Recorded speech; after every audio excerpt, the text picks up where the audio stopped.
Now today's advantage, okay, and I'm going to use this for an example. How often do you buy a cell phone? How often do you guys buy cell phones? I would venture to say that most people get a new cell phone every 2-3 years, maybe 4 tops, because you got to keep up with all the new technology. They come up with a new iPhone or new Samsung, seems like every 6 months, so you always want to have that new technology. That's right, Jeffrey, 2 years yourself, and there's reasons behind that. Obviously, the companies now, appreciate that, Joseph, or Bo. Yeah, Chris, 2 years, exactly. So, what's up, Mark? If you just for example, using a cell phone, for example, your Apple, Samsung gives you trade-in, ways to get out of your phone to roll it into a new phone through payment plans, which they've got smart about that. Some of these phones now are $1,000 plus, and most people is not going to go pay $1,000 for a phone, I wouldn't think.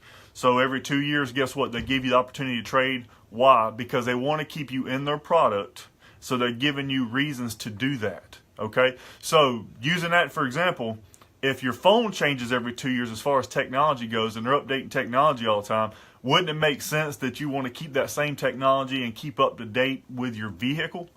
Because technology changes so quickly now. When I first started in business, you'd see the same technology over and over, but man, now every 2 years, 3 years, there's something new with most car companies and the technology aspect of it.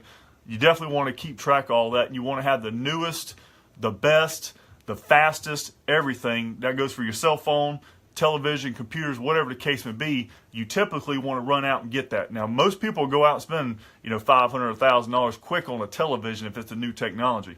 Same thing goes with a vehicle. So, number one advantage today that I'm talking about is the fact that if you do a lease, that gives you an opportunity to stay more current, more up to date with the technology that's coming on the new vehicles. Okay, and then the second advantage to kind of go along with that, if you'll remember, most cars, Toyota, I'm just going to throw this out there, Toyota for example, used to keep the same body style technology roughly 4, 5, 6, 7 years. Okay, the Tacoma, it ran for 10 years because it was such a popular truck, and they finally started changing it.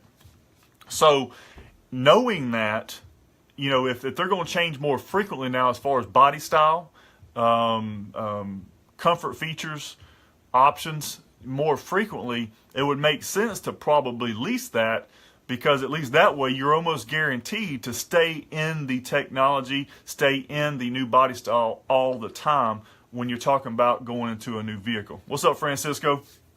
So that's my other advantage today. We've talked about negative equity. We've talked about equity, trading into a lease. We've talked about payments, and I gave you an example real quick of a lease payment. Of course, that's an exceptional lease on a Tundra because the residual is so ridiculously high.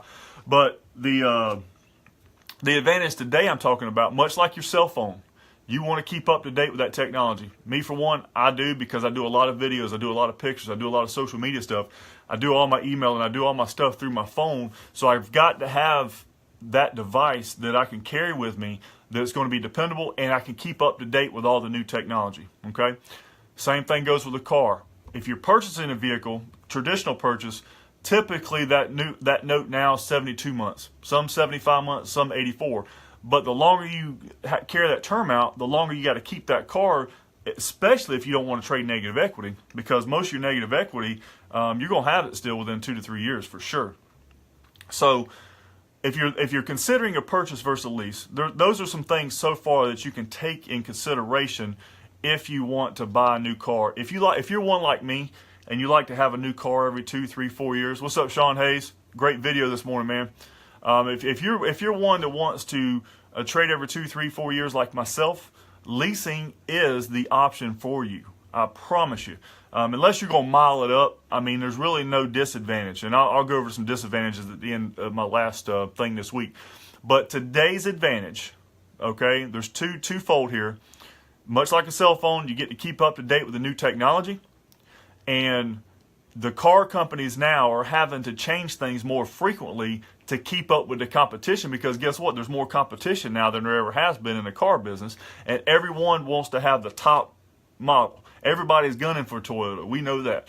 Everybody's trying to do something different and better than everybody else, so that keeps them on their toes. So that will get you every 2 to 3 years, if you do a 2 to 3 year lease, It'll keep you new technology, and it'll keep you in a new body style vehicle, because we know that everybody nowadays wants to have the newest, the best, the baddest, the best looking ride out there, and leasing will make sure that that happens. Appreciate you guys tuning in today for leasing versus purchasing. Hope this has helped somebody. If you're in the market and you're thinking about a vehicle, call me up for a lease. Hit me up, instant messenger. 334-447-0585 is my cell phone number. Appreciate you guys. Tomorrow's going to be another advantage. Leasing over purchasing. The Fist Pump Guy. Selling cars the right way, because it's the only way I know. Follow the Fist Pumped Enterprise.